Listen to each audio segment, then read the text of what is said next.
And hello everyone and welcome to Southern Oregon University's RVTV cable channel tonight. My name is Pete Belcastro and welcome for the next hour. We have a terrific show lined up for you as we have a debate between the two Jackson County Sheriff candidates who are seeking your vote come in November. So sit back and enjoy what we hope will be a very informative program for you with the two candidates. Well, before we get going, just think about the Sheriff's Department itself. It's Jackson County's largest department. It has a budget of more than $32 million and 172 some employees who work there across a spectrum of things that they do that will rock your mind, from running the jail to patrols and marine patrols and things like that. It's a big job. It's probably the most visible of all elected official jobs in Jackson County, certainly more than the commissioners are. And that's why it's such an important position, and that's why we want to hear from the two candidates who are seeking all of our vote. So join us tonight. We have a unique program for you and some questions that have been sent to us by viewers as well. So let me introduce the candidates. They're both here tonight. On my left is Bill Froelich, and Bill is the challenger in the deal. Nice to have you, Bill. Just met Bill tonight for the first time, so nice to visit, nice to have you here. And on to my right anyway is the current sheriff, Nate Sickler. So thanks for being here as well. It's good to have you both here. And before we get started, first of all, the fact that you're both running, I admire you both for doing that, okay? Because today's world, it's tough to put yourself out there. And thank goodness that people still step up. So thank you both really for doing that, because it's better to have a debate with two than it is with just one. And listen, in a democracy, the way I understand it, that it works. All right, so we're set to go our first part where they get to introduce themselves. So we flipped a coin earlier, and Nate Sickler gets to start. So Sheriff, go ahead, tell us a little bit about well, anything you want, actually. Well, first off, I just wanted to thank everybody who put this event on tonight, and thank the viewers for tuning in to watch this debate. I'm Nate Sickler. I'm the current Jackson County Sheriff. I've lived in the Rogue Valley for nearly my entire adult life, and I've served in law enforcement for the past 20 years, most of that being right here in Jackson County. During my career, I've worked for a small town police department where I was frequently the only officer on duty, to now overseeing the Jackson County Sheriff's Office in the sixth most populated county in Oregon. Like you said, we have 170 plus employees full-time. We have about 130 to 40 volunteers. We have numerous part-time and extra help employees, and we have a budget of about $32 million. Running the Sheriff's Office for the last 2 years has given me the experience. My previous experience in smaller towns has given me a perspective of the things that need to occur with our partnerships in these smaller towns and within Jackson County. And I believe that I have the experience to continue leading the Sheriff's Office into the future. The Jackson County Sheriff's Office currently is in the best place that it's been in my tenure, for sure. And we have created an environment of teamwork and dedication. And we, as a staff, have decided to hold each other accountable and increase professionalism and, teamwork within the agency. And, the things that are going on there, we've done a lot. We've improved services in all facets of the Sheriff's Office, and many of our employees have been awarded over the last 2 years for their efforts. As we move forward, I'm going to continue to work on improving the criminal justice system diligently and serving the citizens of Jackson County and our residents. I'm going to continue to address what I feel is the most pertinent issue in the criminal justice system, which is our jail. And moving forward, I feel like I'm in the best position to do that. Okay, appreciate that. Let me get my thing here. Okay, cool. Well, thank you very much for that. We'll turn the attention to the other side. It's okay. To the other side over here with Bill Froelich. So, Bill, again, introduce us to you and tell us a little bit about yourself and why you want this thing. My name is Bill Froelich. I am retired from law enforcement after 30 years of experience, and 16 of those years was in supervisory roles. I did start out in a small rural area like Nate here, and moved myself up to a department with 200 sworn officers. Retired as a lieutenant watch commander, supervising 36 officers, 4 sergeants, and as acting division commander, well over 100 officers. As my campaign logo states, I am representing myself as the citizen sheriff. I am running for this office to serve the people of Jackson County. I have a vision for our future. I wish to rebrand the Jackson County Sheriff's Office as a progressive, community-responsive agency. I believe that the Sheriff's Office should be part of the community and the community part of the Sheriff's Office. Thousands of citizens that I have spoken with during the last 18 months have voiced a desire for this approach. They seek more effective leadership, response to their problems, as well as active, ongoing two-way communication with their sheriff. This election should be about which one of us, Bill Froelich or Interim Sheriff Sickler, has the knowledge and experience to protect the citizens of Jackson County, to effectively run a sheriff's department that works in both rural and urban areas, and to put policies and programs in place that combat crime. This election should not be about the good old boys club of Southern Oregon. It should not be about who has lived here the longest. It should not be about who has the best jail design. This election should only focus on who has the appropriate amount of knowledge, education, and experience to effectively lead the Jackson County Sheriff's Office as the sheriff for our future. I believe I am that person with the background and the education,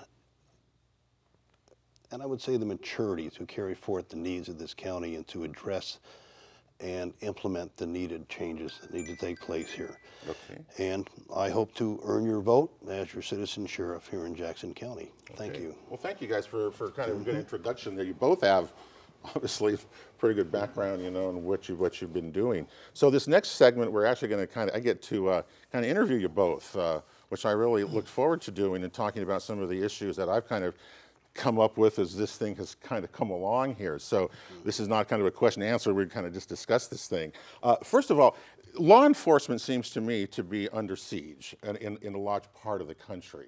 How do you guys deal with this in terms of recruiting people? You talk to hundreds of people, you supervise 170 right now. Tell me what's happening in your law enforcement. Where are we going with it? What's happening with it? Are you going to be able to continue getting good people to come into it? Or just your thoughts there? Let's start, I guess we'll start with you first here. Well, Bill? It's a long-term issue, and over the 30 years that I've been in the work, you see ups and downs, obviously mountains and valleys, where lots of folks want to get into the law enforcement aspect of it. There was times when we were having 200 plus applicants come and take our tests. Sure. And then you would get down and see maybe 30 or 40. And some of it's economy based, some of it is just the view that people take and what they want to do with their lives. And law enforcement, I think, generally has a good aspect of what the people think. They respect law enforcement, they respect the officers. And in moving forward with that, you have to plan strategically when you're hiring people and looking at what you need to do. This county here right now, as well as some areas across the country, are in fact dealing with shortages of applicants.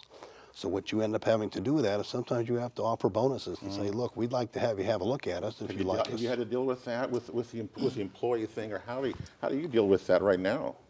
Well, the first thing we do is try to create a culture that is inviting for applicants to come and work at our agency, and I think we've done that. We've recruited a lot of laterals from other agencies within the Valley, and lateral, it means in a previous experience as a police officer, a certified police officer. And we've been able to attract laterals because of our culture at the Sheriff's Office and our progressive nature and the things that we offer here from multiple agencies within the Valley and outside of the Valley. So we are experiencing the same, I guess, challenges that many agencies face across the country, across Oregon, with just the sheer number of vacancies compared to the sheer number of applicants. It is a difficult job, and there's a lot of stress associated with law enforcement. And then, frankly, national media doesn't necessarily portray law enforcement as the profession that it once was, although I feel it's very honorable. So it is a bit tougher to get as many applicants. You know, when I first started applying for jobs, you know, as Bill said, there were hundreds of applicants for one position, and now we're dealing with 20 applicants for 2 positions. And doesn't the sheriff, what role does it, just quickly, what role does the sheriff have in all this? I mean, you guys are going to be the leader of the whole thing. I mean, I think that's a huge role. How do you see that role for yourself? I mean, how do you do that to step out there and be the leader and say, look, this is law enforcement, we're here, you know, we're proud, that kind of thing? You have to set the standard, and I believe the sheriff in any county is the hub of a wagon wheel. The spokes coming in there lead to him. He sets the standard, he sets the ideas, he sets the culture. And by virtue of moving forward and doing the things that you need to do in enhancing your office, your personnel, making morale do the things that it should, and allowing the officers to move forward with potential on a flat playing field to be promoted or to get collateral positions. And once you set that culture, the word in the law enforcement community, because it is a small community, gets around. It starts at the top, though, right? Yes, it does. Totally. Okay. Yeah. The top? Yeah, oh, absolutely. You know, I've worked in this valley for most of my career, and I have an excellent reputation for being a strong leader, having a strong work ethic, and doing things for the right reasons. And I think that creates a culture, and we've seen that at our agency, that attracts people that want, that want to come to our agency and be a part of our organization. Yeah, you always wonder when, in different times of the year or over the years, different departments, kind of overcome. We call them, the story of the day in the Mail Tribune, kind of thing like that. And the sheriff's department over these few years has certainly been in some of those and stuff. And so when things are not there, you wonder what's happening in there. I was on both your websites, and I had two things I wanted to each of you a specific question. Nate, you put in your website your professional priorities were the jail, recreational marijuana, the homeless, and staffing. And those are big things, and we're going to get into more of those. People have questions for you. My question to you is, what would be number 5 and 6 in that list, beyond those, because that's all that was on your website, with those four things. What would be on that? Well, I think drug addiction is right up there as one of the main focal points that we need to look at as a county. Now the sheriff plays roles in all of these issues. It's not their primary responsibility in some of these issues, but I would say drug addiction, and then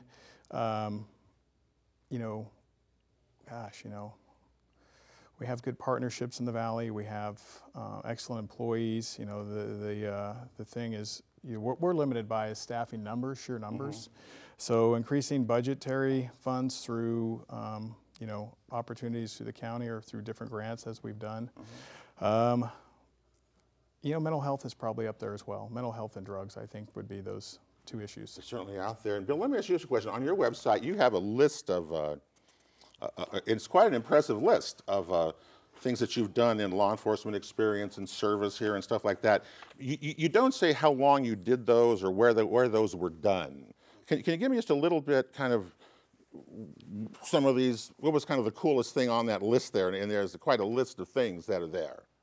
I started out in Idaho Falls, Idaho, and I worked for a city police department, and then the sheriff decided, because of my DUI skills, he would pay me more money and bring me over. The DUI skills? Yes, DUI skills. And so I went to work for the sheriff's office, and it was quite an experience to learn the other end of municipality versus the sheriff's office. And I ended up in the state of Utah, and I retired from the police department that I was with. But in the meantime, there's something to be said about working in rural communities. And our city, as big as it was, we were 130,000 compressed population, but we also had a rural aspect to it as you got farther out west. So you were not only dealing with the urban, but you're dealing with the rural, and there's a definitive difference with that. And so these experiences have helped me understand what goes on here in this valley.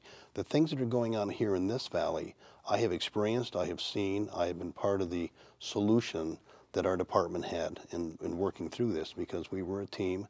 We went out and involved ourselves with the community, which is very important, and we're able to make many differences. Well, it certainly takes a team. You know, sure. One of you singly can't do that. You really have to have a good group of people around you to make that happen. One of the issues, now I'm a real estate broker, so excuse me for part of that. My next question is, we talk a lot about what has happened to rural properties over the cannabis issue that was legalized. And it's changed, certainly the market has certainly changed rural properties. So many, we could talk hours just on that. I guess we'll start with you, Sheriff Sickler. Tell me how aggressive you're planning to be to go after the illegal parts of this that seem to just be causing so many problems throughout our county. How aggressive are you planning to be with that if we elect it? Well, we, when Measure 91 passed, we were not provided any additional resources through the state initially, or even through the county, because the county wasn't going to reap the benefits of the tax associated with marijuana. So when people began to grow marijuana in droves, and literally it was droves in our county. We have thousands and thousands of grows.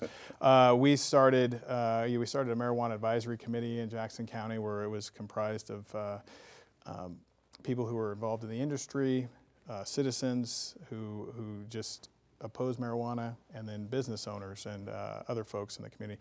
And we started putting our heads together to find out what we could do. And so I attended a summit in Portland with the U.S. Attorney, and we voiced our concerns about the lack of resources. And so we aggressively went after grant funding that was created as a result of our efforts down in Southern Oregon primarily, but other places in the state as well. And we were awarded, we were one of 3 agencies awarded a large grant to create a task force to go out and really focus on illicit and black market marijuana. So you're going to go after that, is what I'm hearing. Oh yeah, okay. we're gonna create a entire subdivision of MAJ to Bill Froelich, where does the whole aggressive approach, or with the whole marijuana deal, the cannabis thing, issue into your plans? The view with me is it needs to be aggressive, it needs to be now, and it has to be planned out and directed in a proper manner. The businesses that manufacture the marijuana, the legal enterprises, they are in a position where they're legal businesses. And when these illegal grows are going on, it's taking their profits from them. They have jumped through all the hoops, done the proper things to have their business licenses, and deserve equal protection. And so I believe that this is an aggressive situation that has to keep occurring. Do you think that you can get a handle on this? I do. Okay.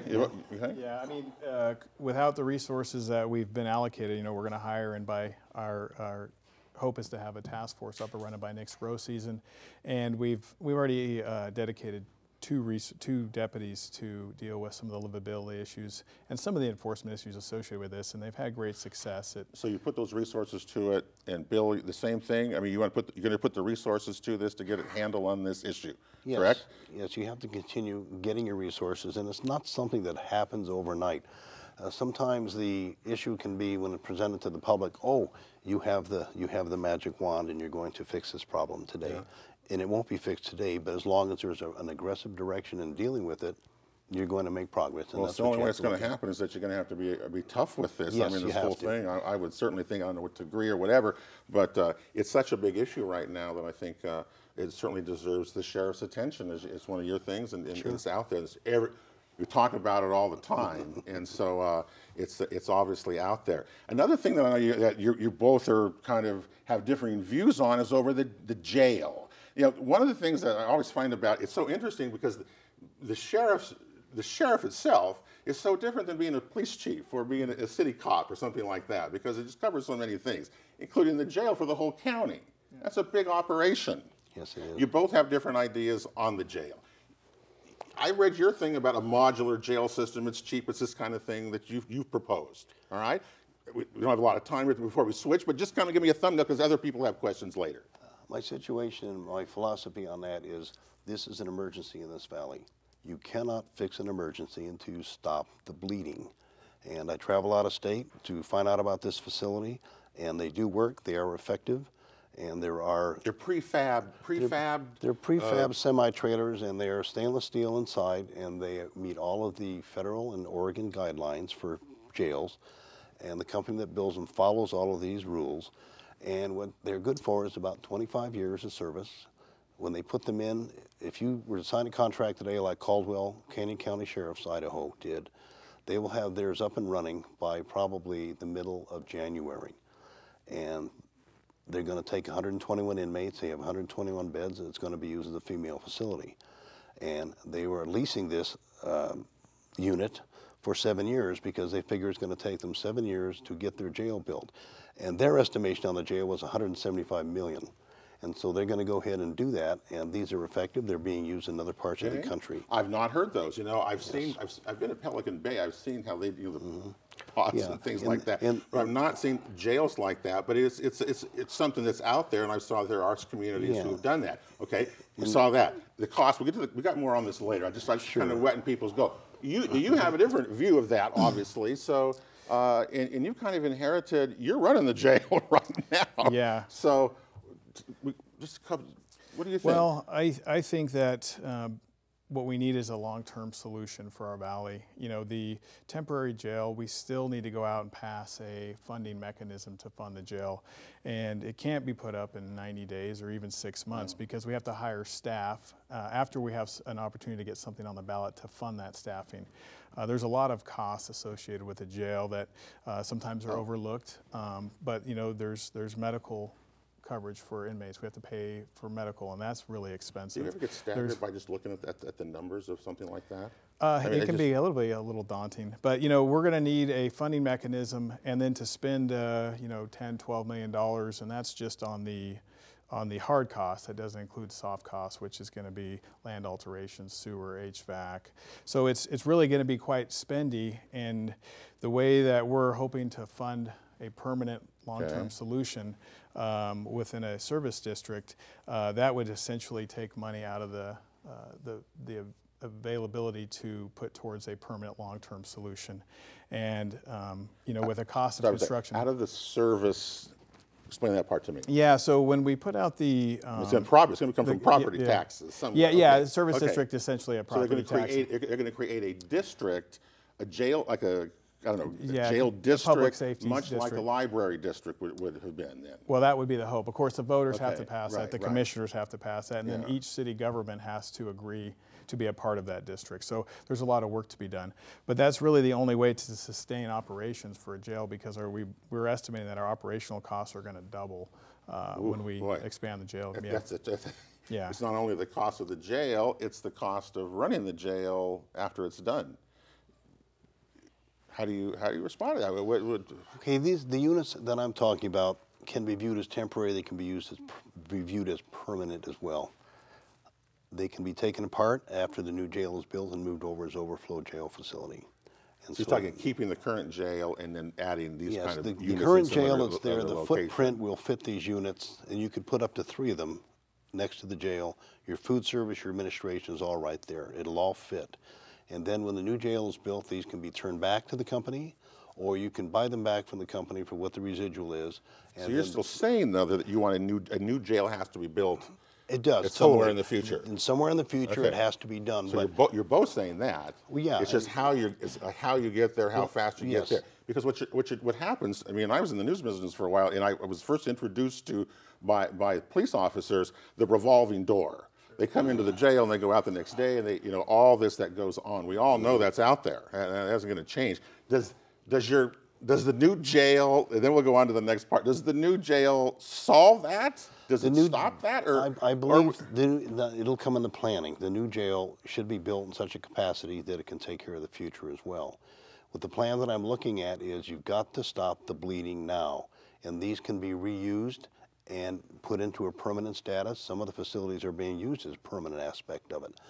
But you cannot sit and wait in this community for 5 more years of pain and suffering. Okay, I see that. What do you think? Just respond to that, just quickly. I mean, obviously, with the situation we're currently in with our jail it's not serving our valley. I think that there's no secrets about that. It does not serve the valley right now because it's too small. Yeah, we've made some improvements. We've increased our nighttime capacity. We've increased our daytime capacity, and we're working on other approaches that have been successful in other counties, such as Clackamas, to help reduce the recidivism rates.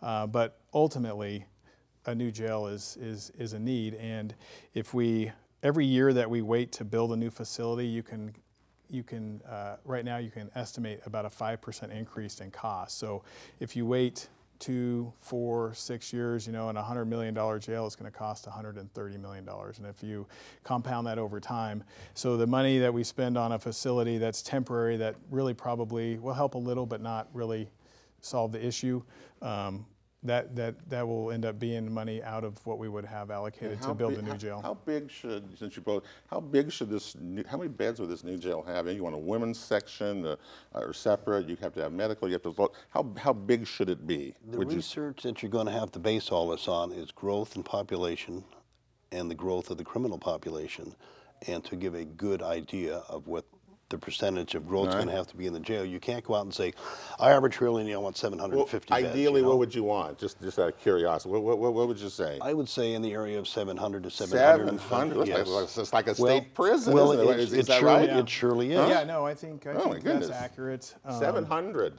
Well, and we got to think too, even if we started a project in the back lot, we're 2 years out from being able to operate that. A project that we build off-site, a new jail, you're looking at 5 to 6 years. Oh, yeah. So you have to do account for population growth over that time, potentially increase crime rates. So we want to not only build a jail that will service in 5 years, but also in 50 years. Right. So we're going to plan to build the infrastructure for 1,000 beds in this facility. So that means the kitchen, the laundry, some of the other medical facilities. I have one last comment. Okay, all right. As far as the time element with the temporary, if you can view it as temporary, you can view it as permanent. You can have the facility up and running, but obviously you need the personnel. You have to have hiring lists in place for quite some time to take care of it. But the point is, when you're ready, that facility will be put up very quickly. Canyon County's facility. You're saying do it faster now, and faster, get it started. But the expense of running it has got. Well, I looked at the Jackson County budget today. I was really bored. I found the sheriff's page at 331. Yeah. So that's how big that budget is. Well, how do you find the money? I mean, to do this thing, it's going to. There's no money to operate a jail, and that's kind of what we've been talking about. Is that why a service district is so crucial, because the operational costs are going to be extensive. So you'd have a board of directors under that scenario, like you have like a board, like a service district a service district is governed by the county commissioners. A special district is ran by a board. All right. Well, that leads me into our next segment here. We had a number of people wrote in questions to the candidates tonight. So I've kind of got them. There was about 40 of them. And so we kind of just throw them out here and let you answer them, okay? And see what you think. The first one, it's right along, we were just talking about the jail. So I want to get to Bruce in Rogue River. Wrote, not my idea, but why not get several counties together on a jail that supports the needs of the many? And when I first saw that, I go, we have the Rogue Valley Council of Governments. We have all these things out of there. Josephine County has a jail problem. Klamath County has a jail problem. They're housing all over the place. That idea kind of made some sense. What do you think of that? I think that it would not work. The problem you have is you have transportation, you have court, you're in different counties, different municipalities.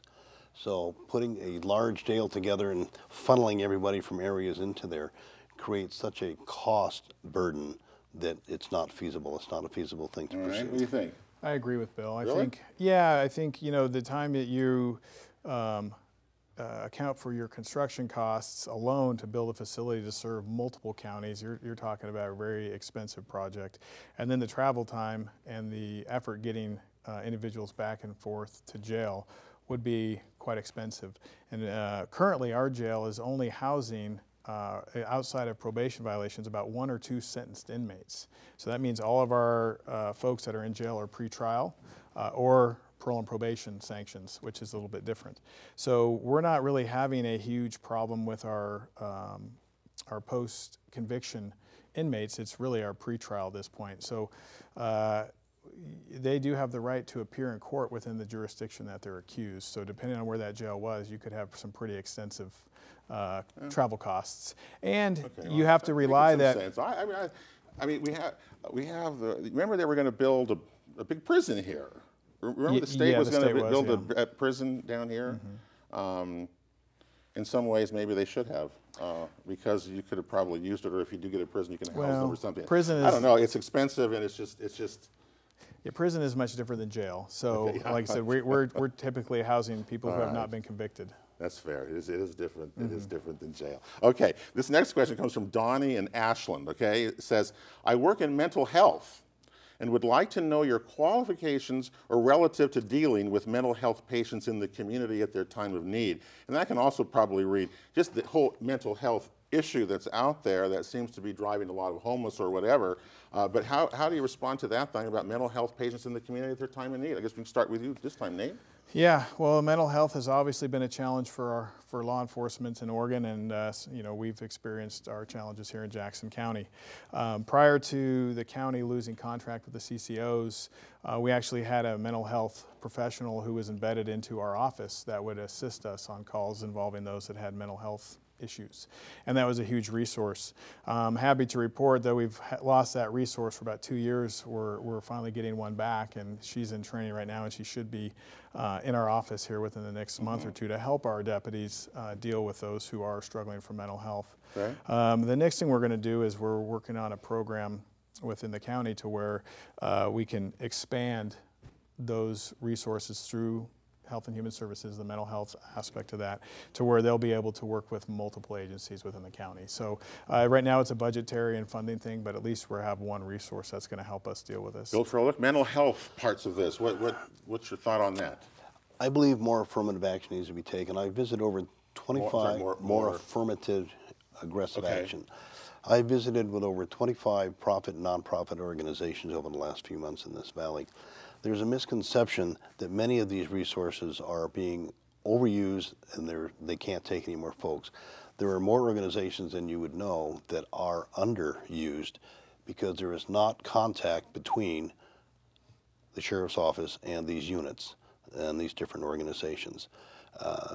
They'll see investigators once in a while, and when I go in and talk, and we say, well, this is the first time we've ever had a sheriff here in our life, and we don't know why there isn't more contact.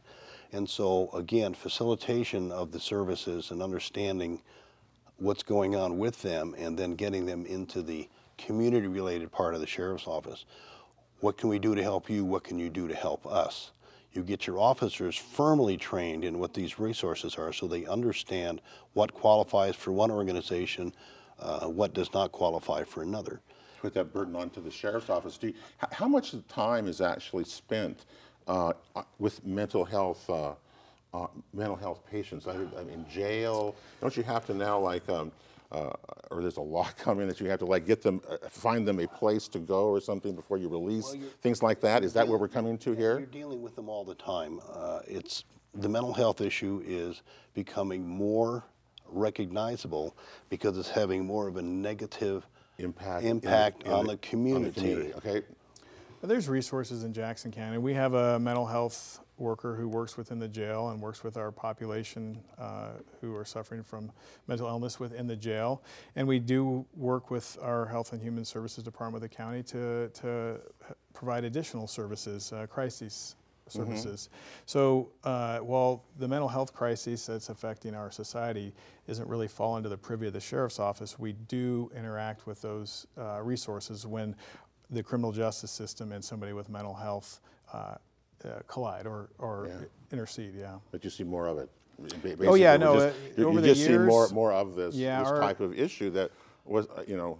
This is what I see as the role of sheriff. Even though it's not in writing under your purview specifically, you have an obligation as a sheriff to bring the community together, to mend the community, to make the situation better to deal with. So you're stepping outside the box and saying, I'm not staying in the traditional role of sheriff. I'm staying in the role of sheriff is to look at all the different facets of what is occurring here and gathering resources and facilitating people getting together. Well, no matter what, that's going to be an issue that you're going to both deal with, no matter who gets that. It always is. And it's not going to go away for sure. Let me go to Mike. Millie and Ashland asked, and this is kind of a Second Amendment kind of question. It's pretty interesting, I thought. What do you think? Should citizens own their own assault rifles? Bill? I think, first of all, on that idea, there's a misnomer concerning assault rifles. we can toss that ball around the table all night long. Yeah, I think under the Second Amendment, you have the right to go out and purchase and have any weapon that you want that is within the purviews of the law. There are federal guidelines specifying what you would call an assault rifle type weapon, an automatic. The semi-automatics are legal, and these are mostly hunting rifles, and some of them, again, equate them with military assault rifles, and they're used for sporting, target shooting, hunting, and these sort of things. I, again, believe that you have the right to own the firearm that you want, all the legal purviews Okay. and laws being followed. All right. Should citizens own assault rifles? And that's kind of the question of that whole I broad. agree that the term assault rifle is frequently misused, and Or just guns the, almost. You know, I mean, you deal absolutely. with a concealed handgun permit, you got to go Yeah. to the sheriff's office Sure. to go Yeah. to go do that. I don't believe that anybody who is prohibited by law, meaning if they don't have a felony conviction or haven't been diagnosed with mental illnesses through a court proceeding and due process, should be prohibited from owning firearms. I mean, our country was founded on the premise of, you know, the right to bear arms, and to, if you do not have any preclusions from owning them, that you should have the right to do so. I shoot in competitions. I shoot for sport. Obviously, I use firearms in my throughout the course of my duties to stay certified as an organ officer. And many folks in our community own guns for various reasons: hunting, self-defense. Yeah. And as long as you haven't violated the law or haven't had one of those exclusions, there's no reason why you can't be afforded those liberties. Yeah, Second Amendment. It's you know, it's a big one around. A lot of Well, it's people important. have very passionate, you know, issues on that whole issue there. Yes. Like I say, you deal with a lot of that as the sheriff, obviously. Yes. Then you think, okay, we got to move on because we're going to. Cannon Central Point wrote, residents have a right to know which criminals are in America legally or illegally. Since this is not, quote, racist information, I'll say, what prevents you from adding citizenship status, which is yes or no, to inmate profile on Jackson County's website so residents can know that? Interesting question. You get to go first on that, Nate. Well, honestly, that is a very good question. Typically, we ask where an individual was born, but don't ask about citizenship. I would say House Bill 3464 would prohibit us from asking that question and posting that information. House Bill 3464 actually made things more restrictive in our communications with federal immigration authorities with regards to people that are in jail or that we have contact with. Okay. So I would say that law prohibits that right now. Okay. Bill, can I comment on that? I believe that the privacy aspect of it, you have people who are illegal here, illegal immigrants, and they're committing felonies, homicide, murders, rapes, so on and so forth. Those names are being held at the jail, and these people are being held by the jail to be dealt with by the federal authorities.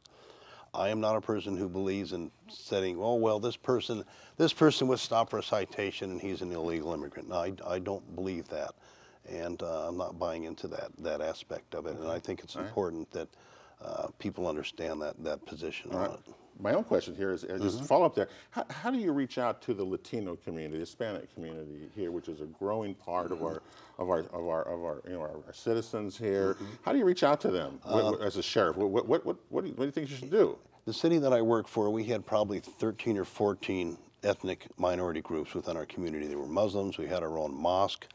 We had Hispanics. We had Asians. And we found by going out to all the communities, which is what I will do here as sheriff, is to visit these communities and their leaders and to get to know them, to know their culture, to know what we're supposed to do as officers. You cannot treat one culture the same as another culture. When the officer responds, there's certain protocols to be thought about when you go into their home, how you talk to them, how you verbalize certain things that you do. And by doing that, they understand that you care about them and that you want to know about them.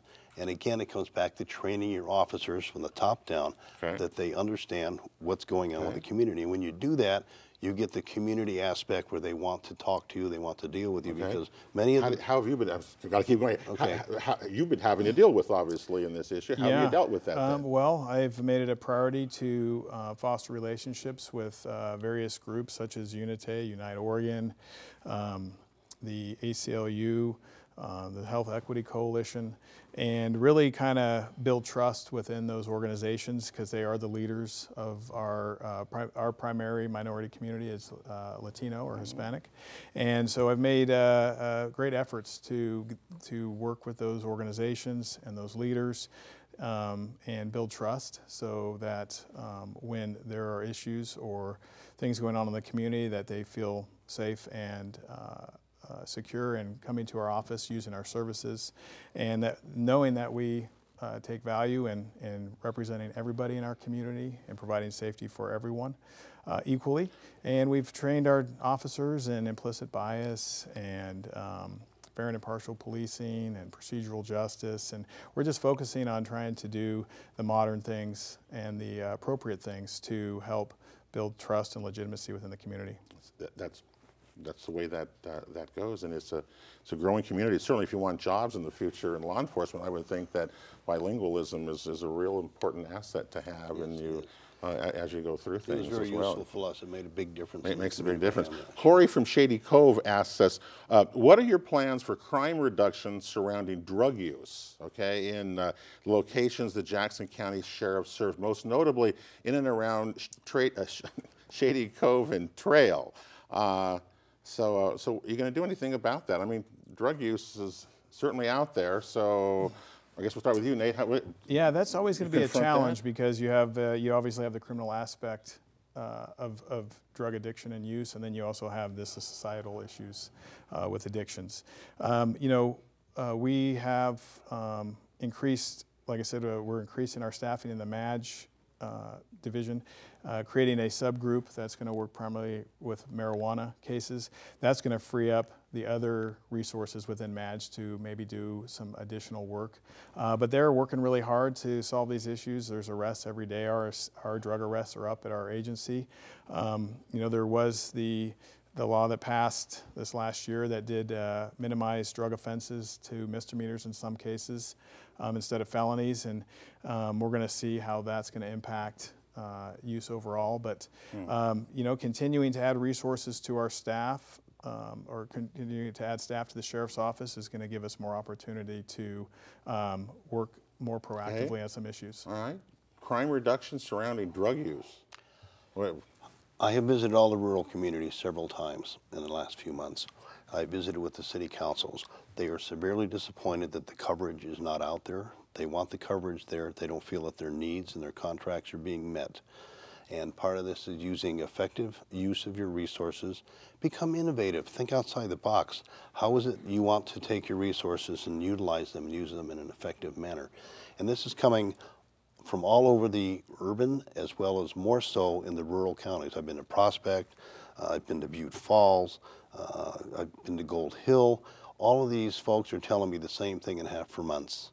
And I think what has to happen is you have to have an ability to manage your resources and to do the things that need to be done for the community. And you also have the urban issues, and the urban people are in the same boat, but the rural people are not getting the attention that they want and they feel they deserve. They pay taxes like everyone else. And so I believe them in terms of this is what they want. These are these perceptions. And rural communities have always had that. I mean, I would say that I always hear that, you know, from rural. I'm sure you've heard that from rural communities as well. Shady. So you have contracts. The sheriff has contracts to do this. We have what have you done with that? Well, so when I went through the appointment process for sheriff, one of the main issues that was brought up was rural patrols, and we've been complimented numerous times for increasing those patrols in rural areas. So while I'm sure you're going to find individuals who would like more services, just like everyone else would like more services within the county with regards to law enforcement, I think overall that sentiment is not accurate, and that we do provide better service than we had in the past. Sheer numbers is what's limiting us right now. I mean, our call load went up I want to say 44, 46% from 2016 to 2017. So when you're talking about that volume of calls, it really takes away from your proactive abilities in providing those, I guess, discretionary patrols. You know, we don't have the staffing to dedicate somebody to each rural area, so we're having to patrol as time allows and do this on overtime from time to time. But my belief is that when we're able to address the jail issue effectively, that's going to change the landscape of the county and reduce crime and calls for service, and therefore make things more efficient. You have to be able to multitask. You can't concentrate on the jail and say, well, when the jail's done, then I'll look to this. And using the term inaccurate, you're telling the people that have been talking to me for months that they are inaccurate in their views and their perceptions. I disagree. The one thing they have told me in the last few months is they've seen a lot of sheriff's cars up there, and their attitude is, well, in 5 or 6 or 7 weeks it's the election. We see this every 4 years. That is their perception. This is what's not being changed. They don't know who the sheriff is. They don't know the sheriff's name, and they're concerned, you know, as individuals and citizens. I could, you know, it's okay. Sure. Well, I mean, this is obviously political rhetoric, but the numbers in 2017, when there was no election, we showed statistically we had more activities in rural areas from the year before.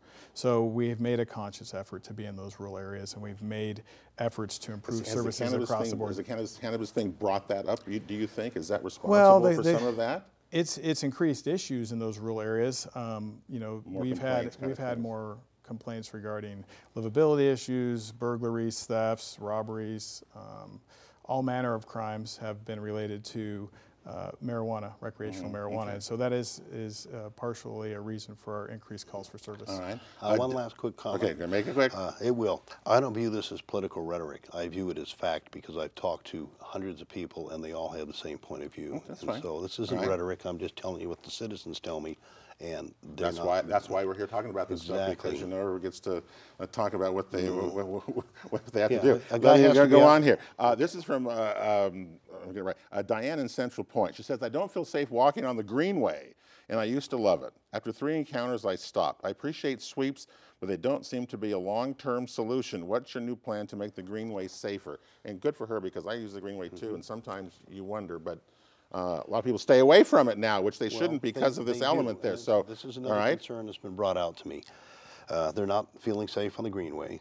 The cleanups have been going on for over a decade, and the same old stuff's going on. is the sheriff responsible for the Greenway security? There's certain areas that the municipalities have to work together with in the sheriff's office, and I think it has to be a cooperative effort to do that. But what I'm seeing is, okay, we have a cleanup done. We got it done for this week or for the next 2 weeks. The citizens are looking for solutions, and I think the citizens need to be approached and looked at as a resource to come out and say, hey, you know, what can we do to fix this? All right. Okay. We've had the Greenway. I mean, I'm sure you've heard. I'm sure you've had to deal with it. Oh, It is an issue.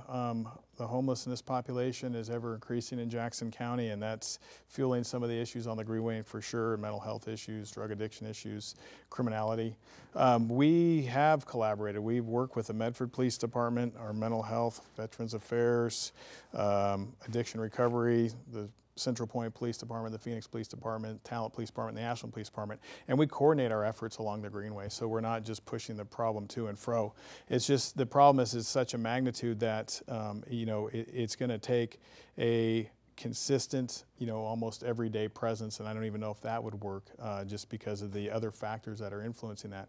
But I will say this, over the last year and a half, we've made more arrests, more contacts, more sweeps, picked up more trash than ever before on the Greenway, and our deputies are proud of the efforts that they've put towards making the Greenway better. And I believe, with the exception of the fires this summer, that our calls for service regarding serious crime is down on the Greenway. Okay, well, it's always good to know those things. Lots of people use that. Another question from Tonya in Eagle Point. She says, I'm curious about this one. She says that the sheriff's department uses a lot of overtime. Is that true? Yeah, we do. I mean, we have a lot of demands and a lot of obligations that require us to use overtime, such as festivals, that we have the fair, the country crossings the last 2 years. And, you know, when we're short-staffed in the jail, we have minimum staffing requirements, and that usually requires overtime to fulfill those. And in one instance last year, I believe, or earlier this year, we had like 9 or 10 people on light duty at once in the jail. So each one of those required overtime to fulfill. It's always about money. I mean, I don't care. You guys are talking about all the things that you want to do, the kinds of things to fix things. Man, it's about money and how you get that money from the budget committee to put it into your budget. All right, what do you think of that? Last year there was 19,000 hours of overtime accrued. The jail is well on its way to accruing that much money again this year. When you take 3 patrol positions, promote them into patrol, take them out of the jail without filling the holes, you crater the staff. The staff right now is dealing with 20 to 30 hours of overtime every pay period. There's been times in the jail. Hey, stop right there. Is that true? I think some of them are working that much, yes. It's a lot of overtime. Well, and the 3 staff, I mean, when you're working within county government, you have an allotment of FTEs. Right. And generally, the county will not allow us to overhire for positions because we don't have the budgetary funds to do so. So you can't really pre-hire, and when somebody in our organization decides that they would like to apply for a different job, we treat them as well as we would anyone from the public, and if they come out number one in that process, we can't deny them the opportunity to move to another job just because they work in another position. It's almost like overtime. Overtime is it turns out to be cheaper than hiring full-time people. You don't take away from a resource that's got resource problems anyhow and leave them short-handed. There's times when this jail has had 300 plus inmates in there on an overnight shift, and there has been 5 or less jailers for that entire facility to man that facility. It's about money then, yeah. It's not a good thing. It's probably in violation of some procedures, and it's in violation of liability issues. If something went wrong in that jail, you've got people that are in permanent positions such as the control room and other places, they can't move. So now you have officers and inmates that are in danger. And so when you move resources, you have to think, if I take 3 resources, FTEs out of the jail, moved into patrol, I've already taken away from a resource that is short.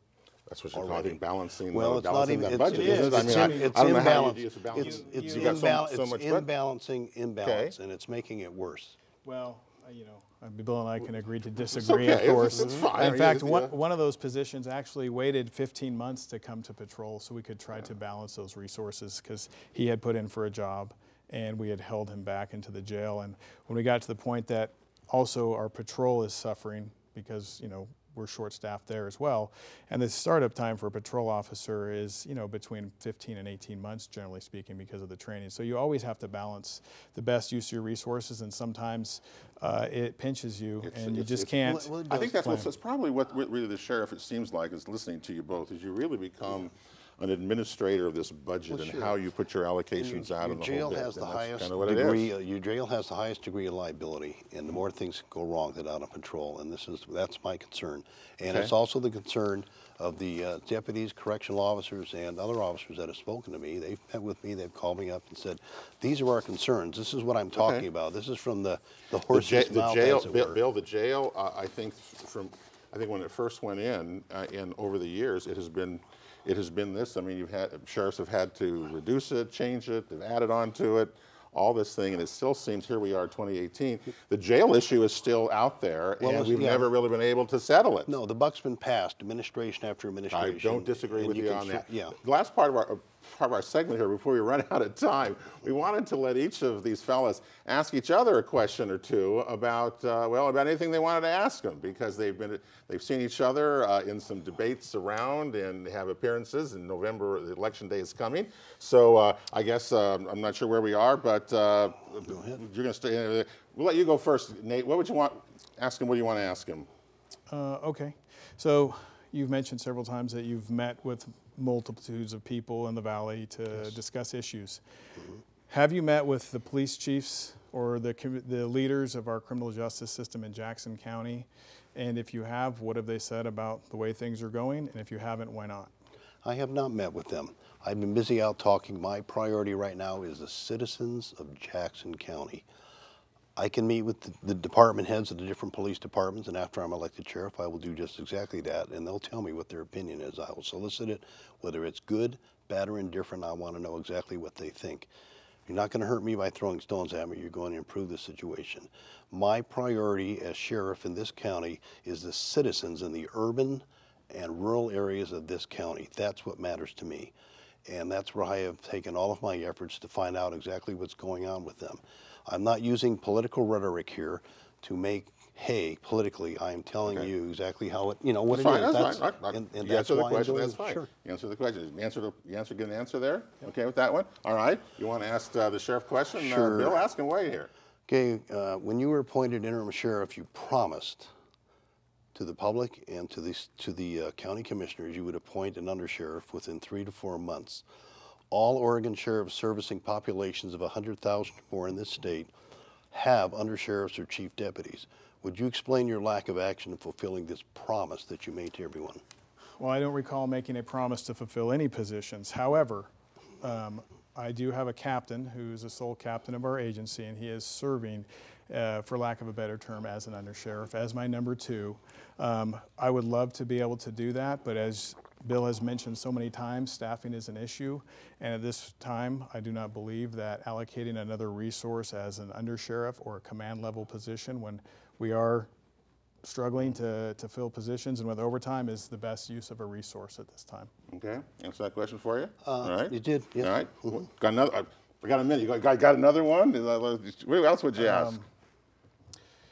Bill, if you are elected sheriff, how do you plan to manage the sheriff's office given the hurdle that you have of passing the basic police academy and attending at least a 2-month to 4-month field training program within our office to become certified as a police officer in Oregon?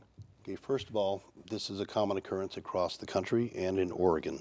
It is not a hurdle. I'm learning Oregon law and the statutes and how they work. This does not diminish from the ability to still perform the duties of the office. If you're viewing it as a hurdle, I don't know how.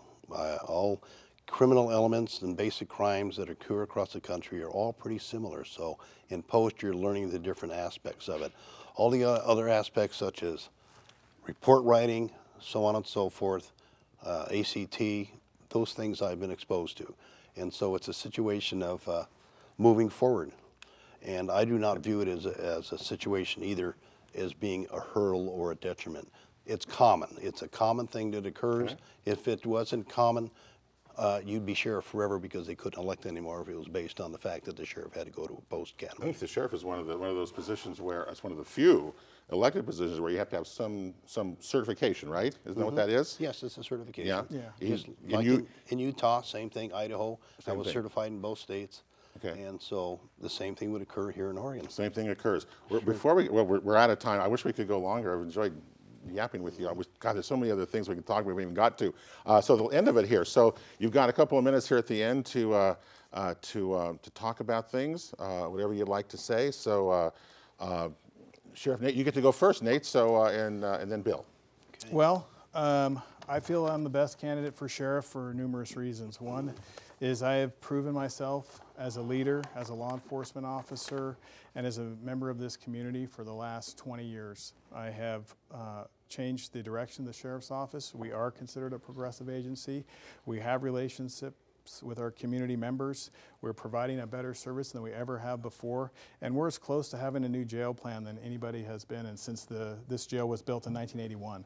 We've made progress in numerous areas. We have a culture that is healthy, that is strong, that attracts good quality applicants to work in all divisions of our sheriff's office, and I have the support of the men and women of the sheriff's office, albeit a few who might call Bill. I have the support of our local law enforcement community and the support of the majority of the community here in Jackson County.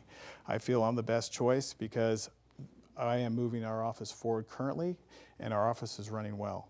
I don't think that anybody at this point can come in and do a better job than I'm doing, and let alone with some of the obstacles, and not that you can't pass the academy, that's not what I'm referring, but just being away from the office for such a great amount of time would be a detriment to our county and to the Jackson County Sheriff's Office. Okay, all right, good. Last word goes to you there, Bill. Well, thank you. I am like all of you. I enjoy the beauty and diversity of Southern Oregon as my home. I too am raising my family here like many of you.